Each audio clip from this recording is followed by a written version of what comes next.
Ketegangan antara Israel dan Iran semakin meningkat seiring dengan intensitas serangan yang aktif dari kedua negara. Untuk membahasnya lebih lanjut, kami akan berdialog dengan Guru Besar Sejarah dan Geopolitik Timur Tengah Universitas Indonesia, Yon Mahmudi. Selamat malam, Pak Yon.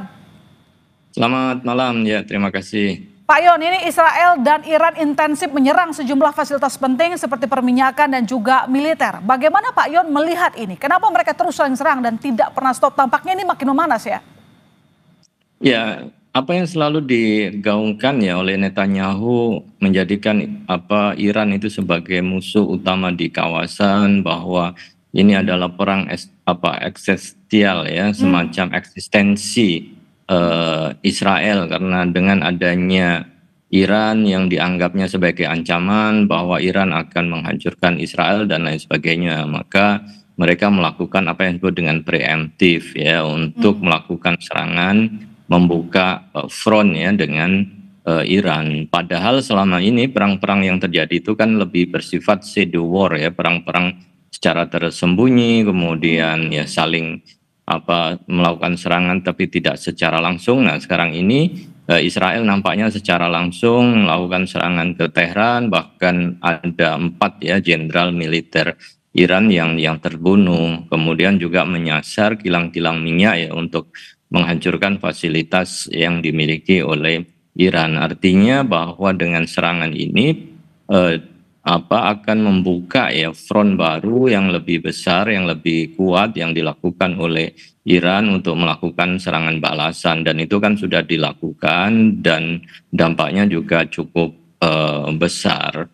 Dan saya melihat bahwa ya Israel mungkin juga tidak memprediksi akan sekuat itu serangan balik yang dilakukan oleh Iran ya, dan dengan demikian ya maka kemungkinan perang ini masih berlanjut dalam waktu bukan hitungan hari, mungkin dalam hitungan minggu. Eskalasi masih terus berlangsung. Ya, tensi panas hubungan keduanya ini sudah lama berlangsung dan ternyata memuncak sekarang ya kemarin itu. Jadi ngomong-ngomong soal dampaknya nih Pak Yon, ini apa dampaknya bagi dunia termasuk Indonesia? Sebesar apa? Ya, yang kita khawatirkan adalah kemudian semakin meluasnya perang kedua yang berdampak kepada tentu yang dirasakan adanya suplai minyak yang akan berkurang.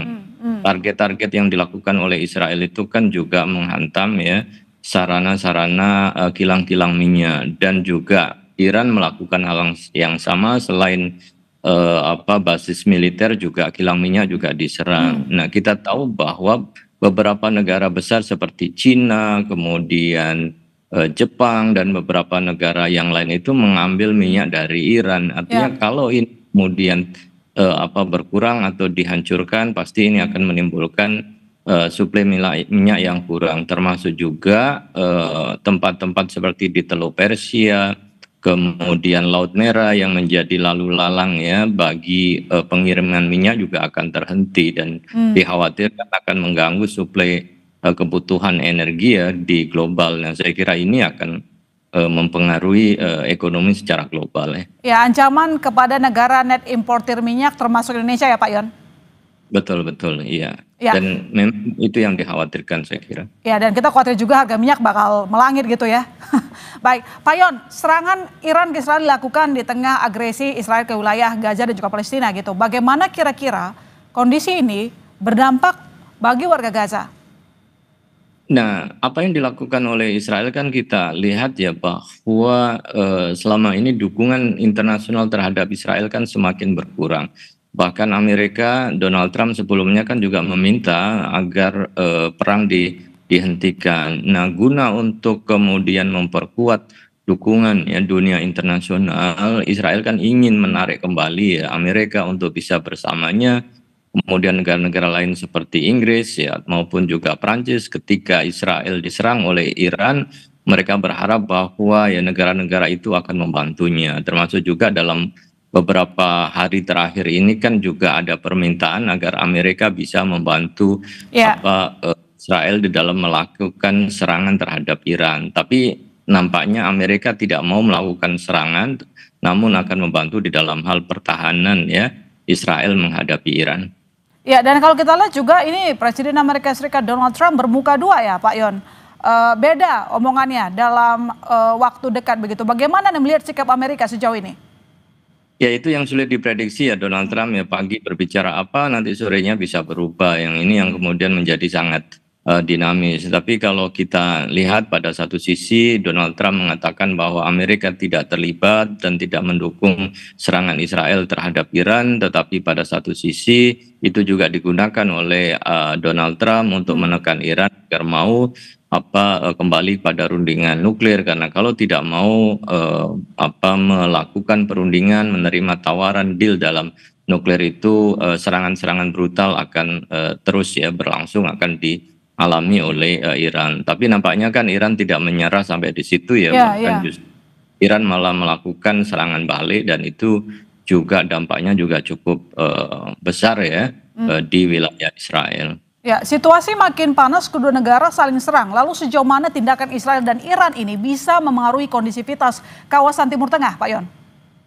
Nah, kita lihat bahwa memang sebenarnya posisi Iran beberapa sekutunya kan sudah mulai dilemahkan ya. Syria sudah dilemahkan oleh Amerika karena sudah berganti rezim sehingga tidak mungkin melakukan bantuan kepada Iran. Lebanon, Hasan Nasrullah telah terbunuh, tetapi beberapa kekuatan Hizbullah sendiri nampaknya juga masih mendukung Iran. Kemudian beberapa milisi yang ada di Irak itu juga menyatakan bahwa kalau Amerika terlibat maka mereka akan menghancurkan posisi-posisi militer ya yang ada di kawasan itu. Dan tentu yang sekutu utamanya adalah Houthi yang ada di Yaman yang nampaknya juga dalam waktu yang bersamaan juga akan melakukan serangan. Nah, dalam hal ini maka kemudian tentu Israel tidak mau rame-rame diserang oleh beberapa milisi yang dibawa komando oleh Iran. Maka dengan alasan itu Israel berusaha untuk menarik Amerika agar ikut terlibat membantu Israel. Tapi secara umum sebenarnya perang ini nanti akan terjadi hanya antara Israel dan Iran saja karena negara-negara lain nampaknya enggan untuk terlibat di dalam peperangan, bahkan Eropa sendiri juga tidak mau ya terlibat dan tidak ada alasan terlibat di dalam peperangan ini. Ya, kita berharap situasi ini jangan berlarut-larut ya. Kembali lagi soal bisa mengganggu juga kepada Indonesia terkait dengan impor minyak nantinya. Terima kasih Pak Yon telah bergabung di Kompas Malam. Ya, sama-sama. Terima kasih. Assalamualaikum. Waalaikumsalam warahmatullahi wabarakatuh.